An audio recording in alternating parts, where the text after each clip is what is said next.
Today, I'm going to be talking about marriage, loneliness, and cheating. So, if you're a married man or a married woman and you're thinking about cheating or you have thought about cheating, this message is for you. So, you're thinking to yourself, I didn't sign up for this crap. Married but feeling lonely. Married but thinking about cheating. Married but dealing with more than your fair share of everyday life situations. In your marriage vows, you promise to love your spouse for better or for worse. But sometimes it's much easier said than done, right? All marriages have their challenges, some bigger than others. And for some odd reason, when we get married, we think that our lives are going to be this perfect union until reality shows us something different. In the midst of working, going to school, taking care of the kids, trying to please our spouses, and handling all of our responsibilities of home life, things can get extremely overwhelming, and sometimes we feel like we've lost all control. Unfortunately, when we experience pressure that we're not used to, our attitude, behavior, and the way that we think can be all over the place. Our emotions tend to get the best of us. As humans, we can sometimes be selfish without even realizing that we're doing it. It's all about our wants and our needs. But have you ever stopped to think about what your spouse is going through too?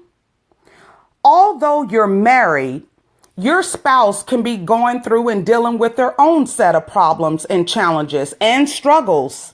It's life, and nobody's exempt from these issues. Like reading a good fiction romance novel, cheating takes you to a place where you feel fulfilled, even if it's temporary. For that period of time, you feel free from the realities of the real world. Now that leads me to what I would like to talk about next. Loneliness and cheating in your relationship. I get it. So you're feeling lonely, huh? Your spouse isn't showing you the attention that you desire. Your spouse isn't spending enough time with you. Your spouse doesn't make love to you the way that they used to. Your spouse is so busy that they miss out on the things that are truly important to you. Your spouse just doesn't seem to be interested in you like they used to be. You just don't feel appreciated, and communication is non-existent. And when you do try to talk, it just seems to end up in a heated argument over the smallest things. With all of this stuff going on in your life, temptation is having its way with you. You're tempted to do some things that you know aren't right, but what the hell, right? You're sick of this crap and you need a break from it all. But let me ask you a question. Have you even tried to communicate your feelings and thoughts to your spouse? Do they know what and how you're feeling and or thinking? Listen, if you do not communicate what you're feeling, it's not fair to your mate. It's just not.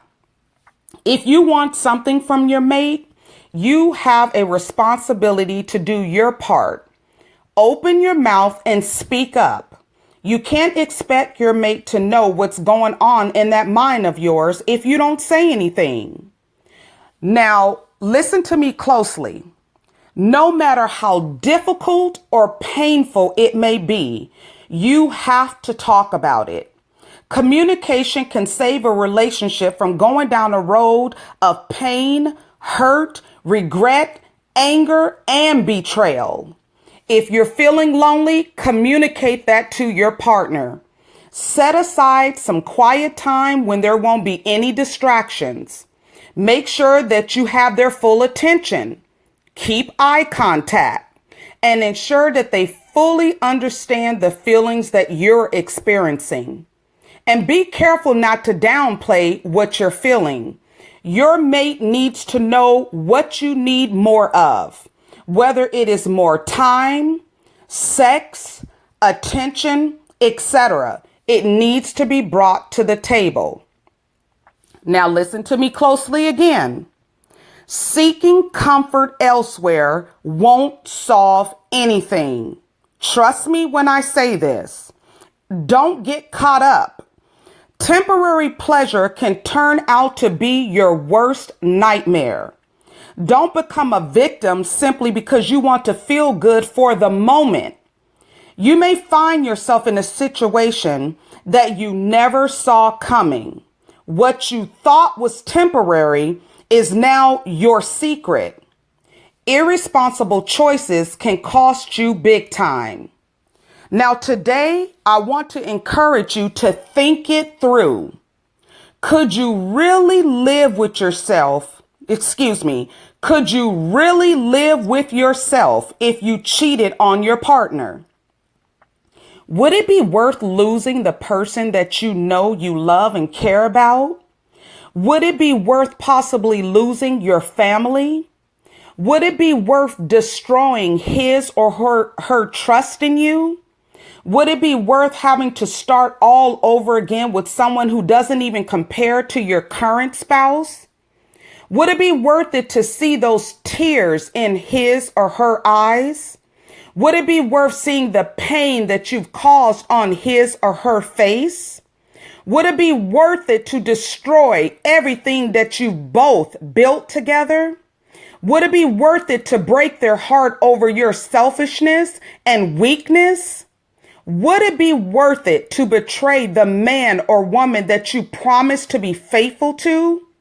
Or furthermore, would you be able to forgive yourself if you gave your spouse an STD? Always remember this. When you decide to cheat, you're taking a huge risk. A risk that could turn your life upside down. Some things just aren't worth it. Think about your choices. Think about what they can do to you, your partner, and maybe even your family. I encourage you to be mature enough to make the right choices. The wrong choices can literally ruin your life. And to me, ruining your life over a quick fix is just not worth it. Not at all. Now, I just want to encourage married people today. I know sometimes it just seems like your marriage is over. Things, like I just wrote, this was an article, a powerful article that I wrote because I wanted to share this. Every time I get something like deep down in my spirit that I want to share with people, I get to writing. I love to write. I love to write things that's going to give people powerful food for thought. So I hope that my article encourages you today.